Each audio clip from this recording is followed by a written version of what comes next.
As the war against Hitler's Nazis raged on the battlefields of Europe, another menace reared its head to threaten mankind. Only two could prevent the devastation of the earth: a living symbol of liberty and a dog-faced soldier from Hell's Kitchen.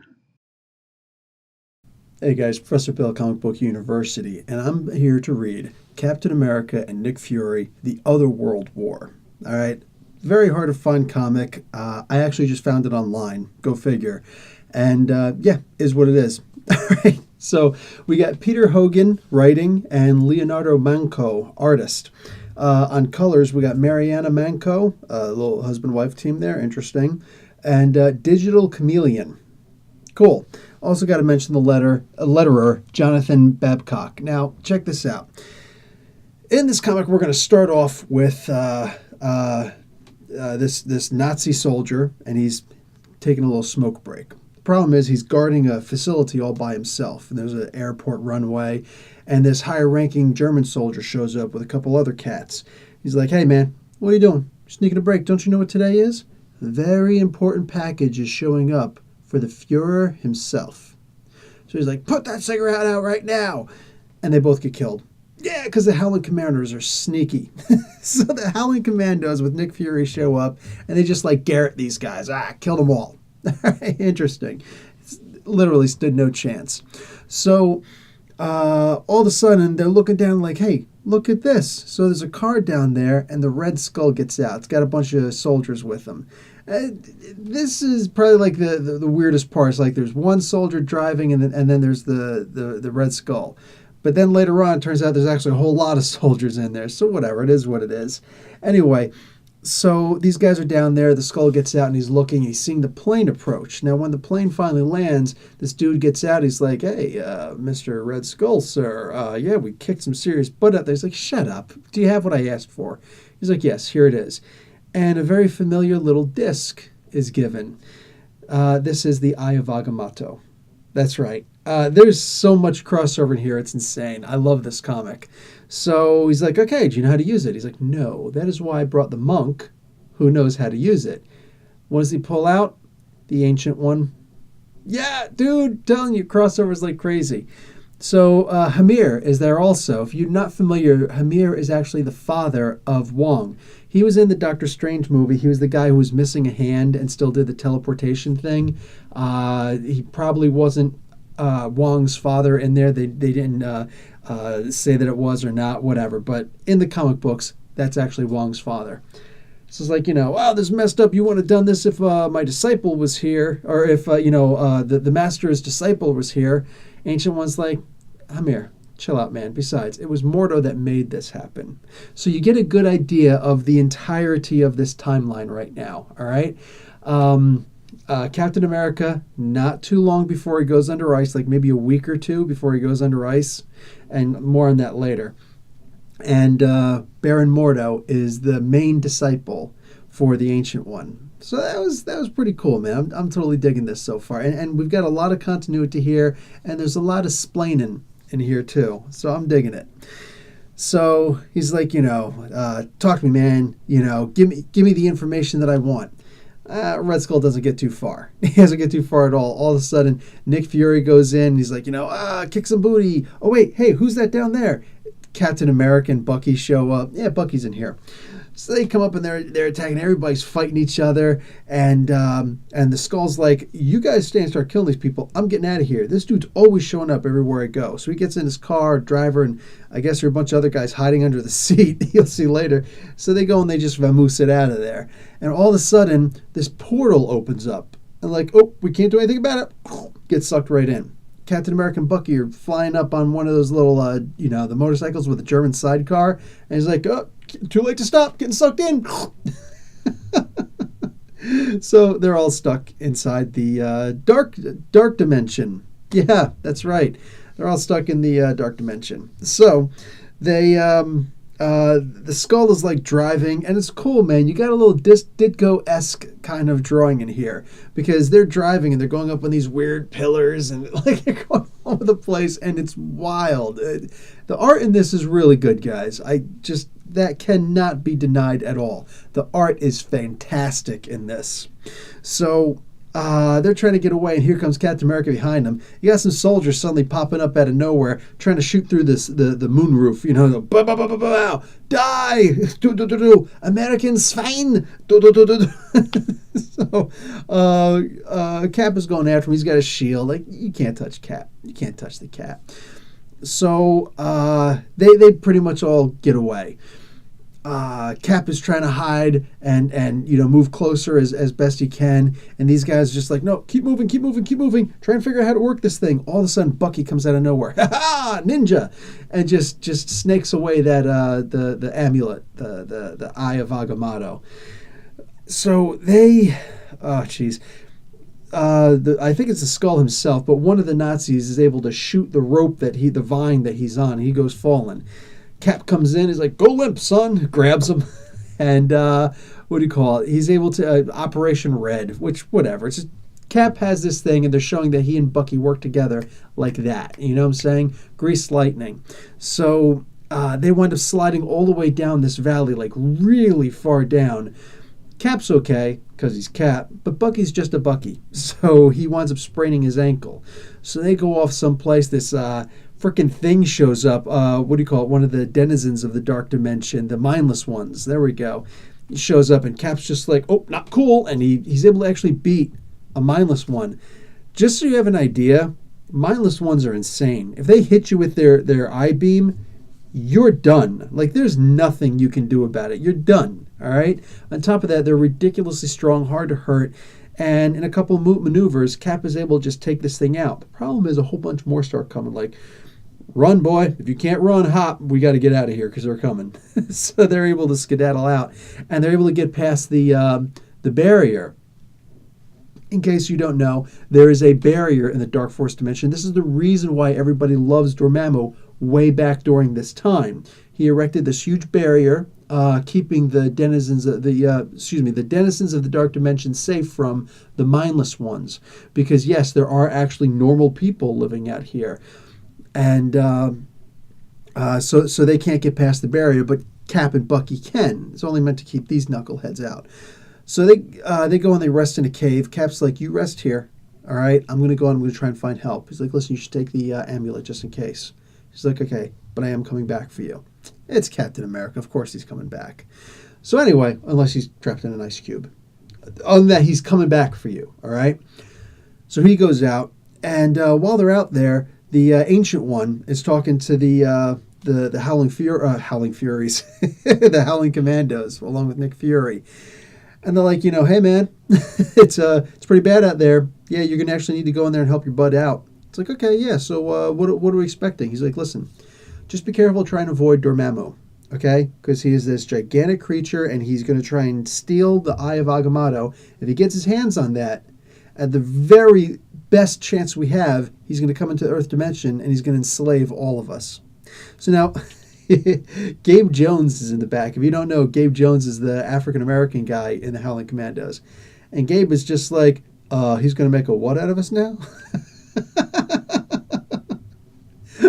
So, like twice he brings that later on. He's like, yeah, me and Mr. Dormammu are going to have our conversations with each other because, I'm not doing the slavery thing. Like, it was just the way that they pulled it off. It was just too great. It was too funny. I read it again and I'm laughing just the same. So anyway, so they go through the Dark Dimension also. As soon as it goes through, it's just some big monster there. Like, shoot it up with bullets. They're able to kill it. It's like, Dark Dimension ain't so bad if you got your freaking, I guess they had, what did they have back then? The M14s? Something like that. So anyway, they start hiking it through, and they get to this village. And all the villagers run away. Like, get out of here, strangers, run! And only one stays. It's Clea. That's awesome. It's Clea. So Clea, if you don't know, was the woman who fell in love with Doctor Strange. The pure white hair and the pink and purple, like sapphire-esque clothing and whatnot. Total babe. Total babe. So she's just like, hey, what are you doing here? By the way, we're not supposed to be talking to strangers, so make it quick. So they're trying to have a conversation back and forth, and she's like, yeah, Dormammu's like, awesome, and he's the wisest, and he protects us. He keeps us safe. Of course, one of the guys is like, yeah, that sounds like propaganda. He's like, shh. Nick Fury's like, shh, stop. We're not trying to do all that, all right? So Back to Cap. Cap winds up showing up in the town. He's like, hey, what's going on, guys? Yeah, I got the thing. Let's go get Bucky. Let's get the frick out of Dodge. They go back, and there's a note. And there didn't need to be a note because the Red Skull is there. I guess like he wrote the note, and then he was leaving, and then Cap walked in. He's like, okay, let's go back, guys. So there's a whole bunch of Nazis at this point. Like, I don't know where they, like I said, they were hiding in the glove compartment or something, all right? Pin particles and just, and then, instant grow Nazis. So these guys just come out the woodwork, and Cap's like, okay, listen, man, I'm coming up there. We're going to make a trade, all right? They get up there. What do you call it? They get the, I kind of missed something. That's not cool when I miss things. Dormammu shows up, and after Captain America is able to get away from him, they fall down the valley. He's like, what are you doing here? The Red Skull's like, who are you? What are you doing here, Red Face? He's like, anyway, you like trying to choke him out and everything. Like, Red Skull just gets jacked up. He gets choked out, or almost choked out. And he's like, listen, they have it, but I can get them because I know their minds. Orini is there, which is interesting. Orini is actually the father of Clea. And, just a whole big story there. Anyway, so he's just like, I don't trust him, Master. It's like, shut up, I know. He's deceitful. That's why I like him. So he's like, you got until the moon goes down, dude. Otherwise, believe me, there's nowhere you can run. Like, if you get the amulet form before the sun goes down, your future will be bright. Unlike this room all of a sudden. But if you fail to get me the amulet, oh man, you got no chance. You got no chance. You're going down, son.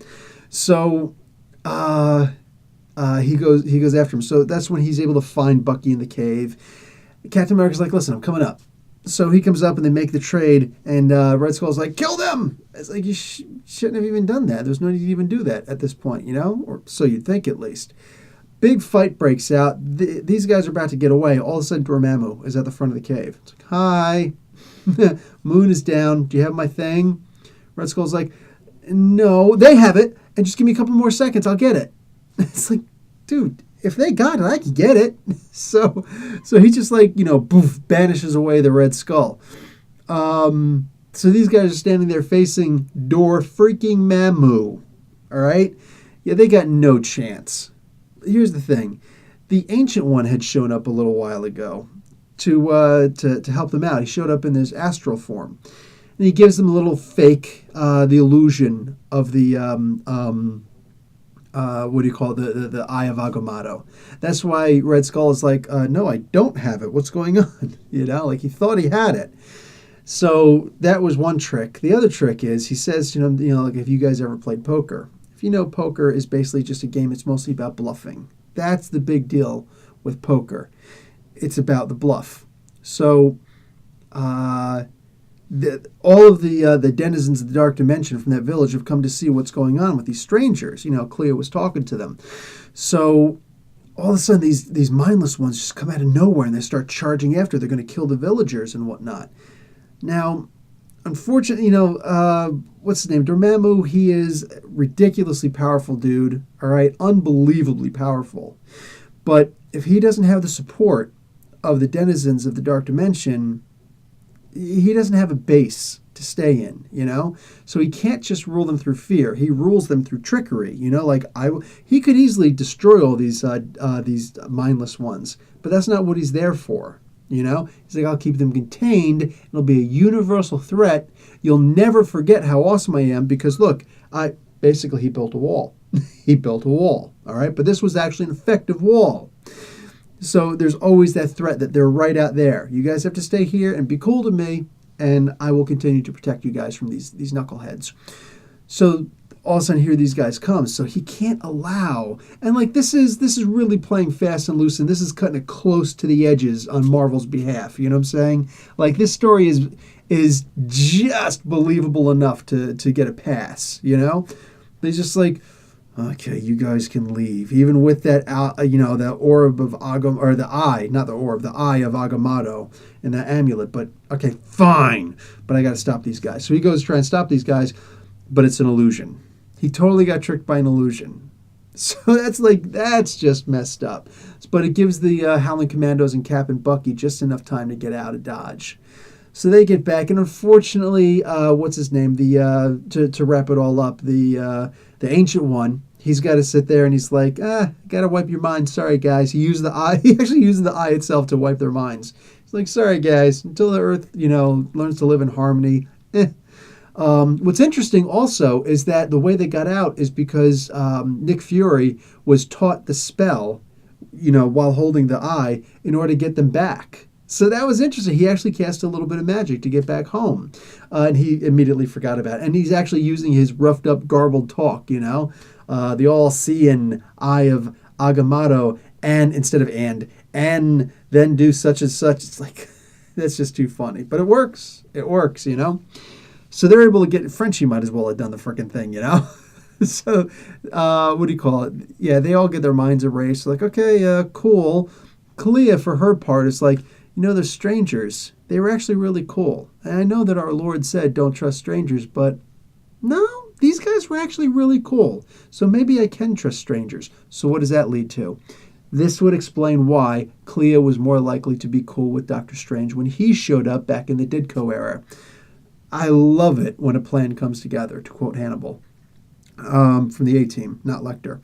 Anyway, so everybody's got to go their own way, and the Howling Commandoes are about to go to Berlin. But Cap and Bucky, it's like, where are you guys going? They're like, well, we heard that this guy's named Zemo out there, and we got to go and try and stop him. It's like, oh, man, no, right in the feels. So that, that's why I was saying in about, a week or two, that's when the end of the war is going to happen. That's when Cap and Bucky are going to disappear. Like, just so messed up. And it's coming. It's coming. Heck, that would even explain why maybe Bucky was hurt, or Bucky wasn't able to, do the things that he would normally do with the drone rocket, because he had a sprained ankle. It was still, he rolled it. It was a little bit rough shot, right?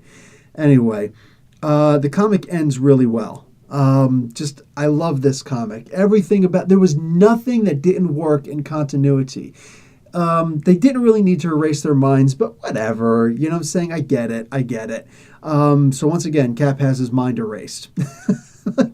You guys need to stop trying to, like the Illuminati, right? You guys got to stop erasing his mind, all right?